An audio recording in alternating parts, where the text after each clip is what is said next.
Assalamualaikum dan salam sejahtera. Dalam video kali ini, kita akan mempelajari bab 7, sukatan serakan data terkumpul. Okey, perkara pertama yang kamu akan pelajari adalah jadual kekerapan. Okey, apakah yang dimaksudkan dengan jadual kekerapan? Jika kamu mempunyai data tidak terkumpul. Data tidak terkumpul ini maksudnya data yang belum lagi diproses ataupun belum lagi dibentukkan dalam bentuk jadual seperti yang di bawah contoh ni. Berteraburlah dalam arti kata lain. Kita akan bentukkan jadual kekerapan dan seterusnya. Itulah yang dipanggil data terkumpul. So, kita lihat contoh di bawah. Berdasarkan set data dan bilangan kelas yang diberikan, bina jadual kekerapan dan nyatakan had bawah, had atas, titik tengah, sempadan bawah dan sempadan atas. Kita ada markah murid. Berteraburlah. Markah murid ni kita ada 1, 2, 3, 4, 5. 1, 2, 3, 4. Kita ada 20 orang data murid. Bilangan kelas yang kita nak bentuk adalah 4. Sebab tu jadual kekerapan ni ada 4 baris. Okey, setiap lajur ada maklumat dia. Pertama nak isi dengan markah, kekerapan, had bawah, had atas, titik tengah, sempadan atas, sempadan bawah. Cikgu punya ruangan tak cukup ya, so cikgu buat S sahaja ya, singkatan untuk sempadan. Okey, so yang pertama kita nak cari saiz selang kelas. Saiz selang kelas maksudnya berapa besar selang kelas markah yang kita nak letakkan di bahagian lajur markah ni. Okey, sebelum kita cari saiz selang kelas, kita kenal pasti dahulu markah terendah dan markah yang terbesar, tertinggilah. So, markah terendah di sini kita cari. Okey, markah terendah di sini adalah 61. Okey, markah tertinggi pula adalah 99. Ya, markah tertinggi adalah 99. Kita bulatkan. Okey. So, markah terendah kita 61, tertinggi 99. Kita pun cari saiz selang kelas. So, saiz selang kelas kita, markah tinggi 99 tolak markah terendah 61, kita bahagi dengan bilangan kelas kita 4. Maka saiz selang kelas kita adalah 9.5. Tapi markah kita semua nombor bulat, tak boleh guna point-point. Kita pun buatlah anggaran lebih kurang 10 lah. Selang kelas kita 10, bermula dengan 61, tinggi 99. So, kita letaklah paling cantik sini, kita letak 60 lah. Kita mulakan dengan 60. So, kalau kita mula dengan 60, 60, 61, 62, 63, 64, 65, 66, 67, 68, 69. So, 60 hingga 69 satu kelas.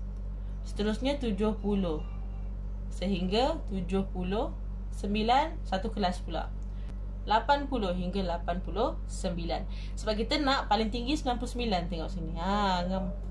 So, sini 90 hingga 99. Okey, so sekarang kita akan lengkapkan jadual kekerapan kita. Okey, berdasarkan selang kelas yang kita dah nyatakan di sini. Okey, yang pertama kita nak 60 hingga 69. Okey, 60 hingga 69 kita kira berapa orang yang dapat markah itu. Kita bulatkan dengan pen warna, dah senang ya. 61, cikgu dah tanda. Cari setiap baris 60 hingga 69. Yang kedua, yang ketiga, dah habis. 3 saja ya. So, kita pun tulislah dekat jadual 3. Okey, untuk 70 hingga 79 kita gunakan color lain lah. Kita guna color hijau pula. 70 hingga 79. 1, 2, 3, 4, 5, 6. 6 kekerapan kita. Okey, next 80 hingga 89. 80 hingga 89 kita guna warna biru pula.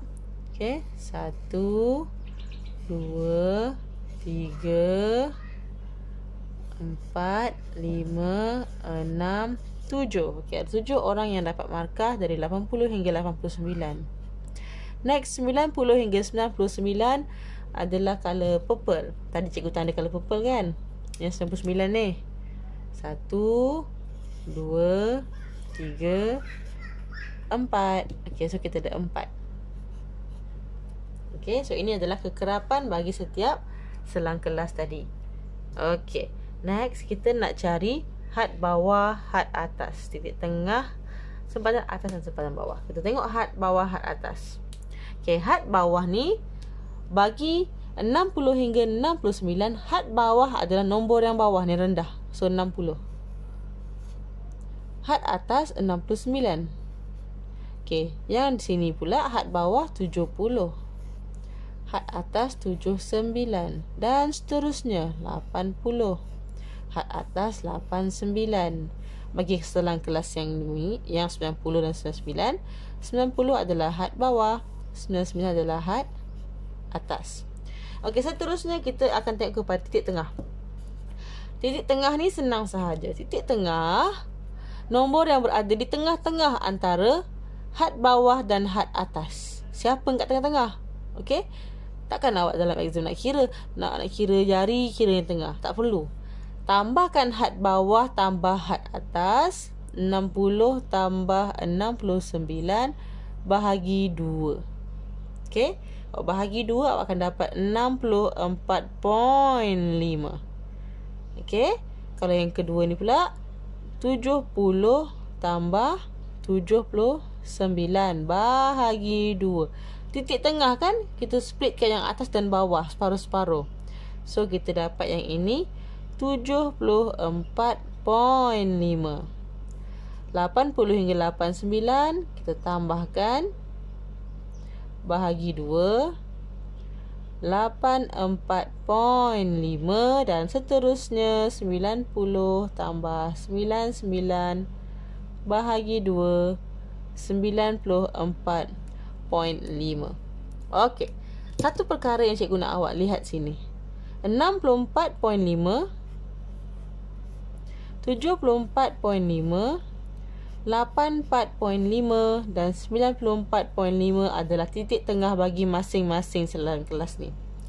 Cuba tengok beza. 64.5 nak pergi ke 74.5, dia kena tambah 10. Next tambah 10.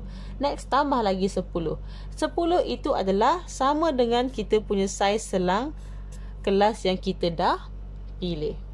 Okey? So itu untuk titik tengah. Next kita akan lihat kepada sempadan atas. Apa yang dimaksudkan dengan sempadan atas ialah kita lihat untuk kelas 60 hingga 69. Sempadan atas dia had atas kelas yang ini tambah had bawah kelas selepas dia. Had bawah kelas selepas dia 70. So 69 kita tambah dengan 70, kita bahagi 2. Sempadan antara yang 69 dengan 70. Awak akan dapat 69.5. Okey? Senang cerita, nombor tengah-tengah di antara 69 dengan 70, 69.5. Okey? Kalau lihat kelas yang ke bawah, 79 tambah 80 bahagi 2. So, nombor di antara 79 dengan 80, ini adalah 79.5. Nombor di antara dia. Okey? Next, sempadan atas untuk 80 hingga 89. So, 89.5. Next, sempadan atas bagi 90 hingga 99, of course 99.5. Dan lagi sekali selang dia adalah bertambah 10, bertambah 10, bertambah 10. Ini semua berkait rapat dengan saiz selang kelas. Okey, seterusnya sempadan bawah. Sempadan bawah kaedah dia sama juga. 60 kelas yang sini, had bawah kelas ini tambah dengan had atas kelas sebelum dia. Okey, apa nombor sebelum 60? 59, betul tak? So 59 dan 60 tengah-tengah dia kita ada 59.5. Dan awak dah tahu selang dia 10, 10, 10 tambah je 10, 69.5. Sempadan bawah yang seterusnya 79.5 dan sempadan bawah seterusnya 89.5. Okey? maka dah siaplah. Sebelum cikgu lupa, cikgu perkenalkan istilah dalam bahasa Inggeris dia, ya. Untuk saiz selang kelas, untuk kelas DLP, ya. Untuk saiz selang kelas, istilah dalam bahasa Inggeris adalah class interval. Okay, itu saiz. Kalau bilangan kelas ni number of classes lah, classes, tak ada masalah yang tu. Okay, next, kekerapan. Istilah yang kamu guna adalah frekuensi. Sebab tu kita panggil dia frequency table. Frequency table, okay. Next, had bawah, lower limit. Untuk had atas, upper limit. Untuk titik tengah kita panggil midpoint. Untuk sempadan atas kita panggil upper boundary. Upper boundary. Yang ni lower boundary.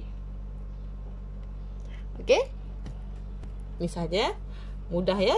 So, istilah dia untuk data tidak terkumpul, istilah bahasa Inggeris ungrouped data.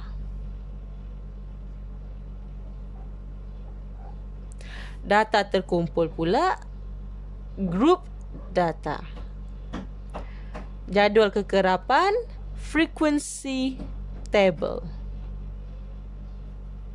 Okay, ni ya, inilah maklumat yang kita dapat daripada jadual ini.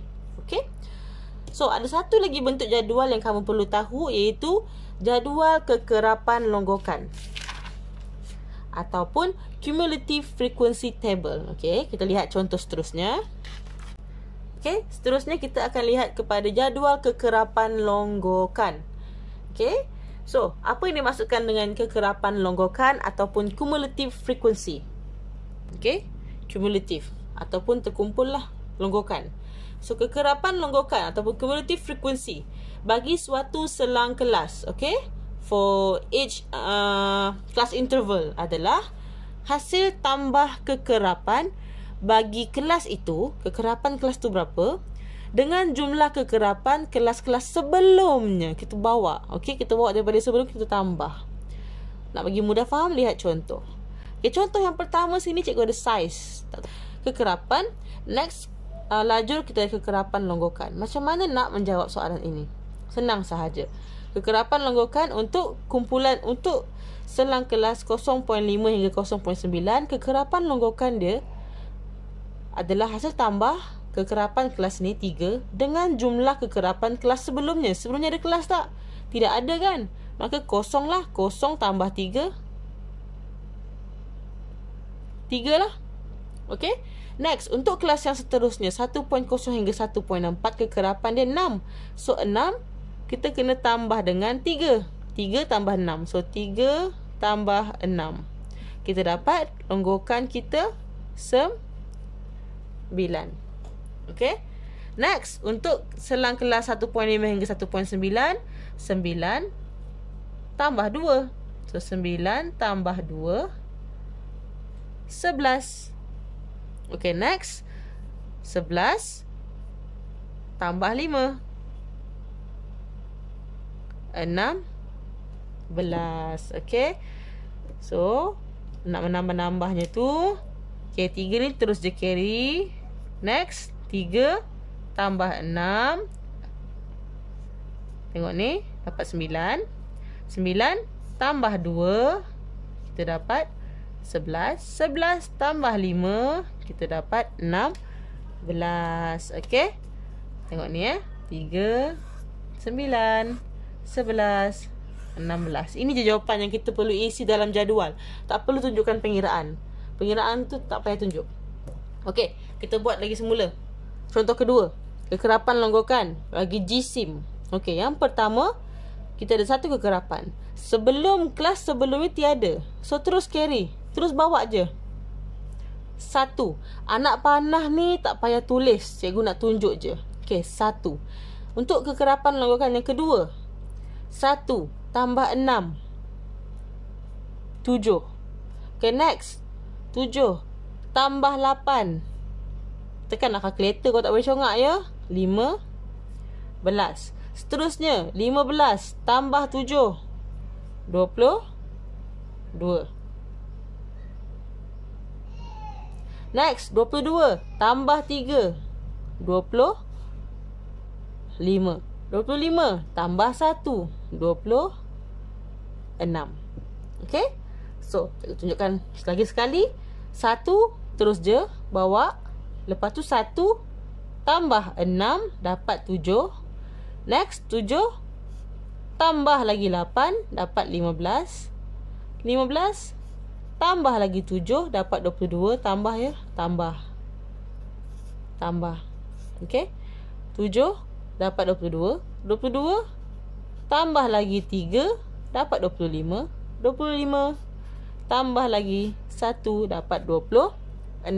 So dia tambah kelas yang sebelumnya. Kita tamatkan video ini. Kita imbas semula istilah-istilah penting yang baru kamu pelajari hari ini. Okay. Yang pertama, cikgu telah perkenalkan kepada kamu saiz selang kelas. Saiz selang kelas bagi data tak terkumpul. Yang contoh ini tadi. Okay, saiz selang kelas ataupun size of class interval. Data tidak terkumpul ini adalah nilai data terbesar tolak nilai data terkecil. Bahagi dengan bilangan kelas yang kita perlukan. Bilangan kelas 4. Ada 4 ni. 1, 2, 3, 4. Untuk data tak terkumpul. Kalau data terkumpul macam jadual ni terkumpul dah. Nak cari dia punya selang kelas. Okay. Senang je. Tengok sempadan atas, sempadan bawah. So sempadan atas tolak sempadan bawah. Okay. Awak akan dapat nilai yang sama. Sempadan atas 69.5 tolak 59.5 dapat 10 juga. Okay. Sama. Okay. Done. Next. Bagi setiap selang kelas, kamu telah kenali had bawah, iaitu nilai terkecil dalam selang kelas. Contoh selang kelas kamu 60 hingga 69. Okay, had bawah dia yang terkecil 60, had atas dia 69 dan juga seterusnya. Had atas nilai terbesar. Okay, done. Next, titik tengah. Titik tengah bagi selang kelas adalah nombor yang di tengah-tengah antara had bawah dan had atas. So, had bawah tambah had atas bahagi 2. Nombor yang kecil ni 60 tambah 69 bahagi 2. Ni. Semua titik tengah. Okey. Dan next, sempadan bawah. Sempadan bawah, had atas kelas sebelum dia tambah had bawah kelas itu bahagi 2. Okey, sempadan bawah, had atas, sempadan bawah ni had bawah yang ini. Okay. Ataupun had atas kelas yang sebelum dia walaupun tak ada nombornya 59 tambah 60 bahagi 2. Nombor di antara dia 59.5. Yang ini pula antara 70 dengan 69. 69.5. 79 dengan 80. 79.5. Seterusnya 90 dengan 89. 89.5. Had bawah, sempadan bawah, sempadan bawah. Sempadan atas, tengok nombor atas dia 69 dengan 70, 69.5 dan seterusnya. Dan kalau kamu perhatikan nombor itu dia corner, nampak tak? Dia sama je. Dia akan sama. Okay. So itu sahaja untuk video kali ini. Cikgu harap kamu dah mampu membentuk jadual kekerapan dan jadual kekerapan longgokan daripada data tak terkumpul ataupun data terkumpul yang diberi. Okay. Semoga video ini bermanfaat. Kita jumpa di video seterusnya, iaitu untuk melukis histogram dan poligon kekerapan daripada jadual kekerapan. Okay. Jumpa lagi di video seterusnya. Bye. Assalamualaikum.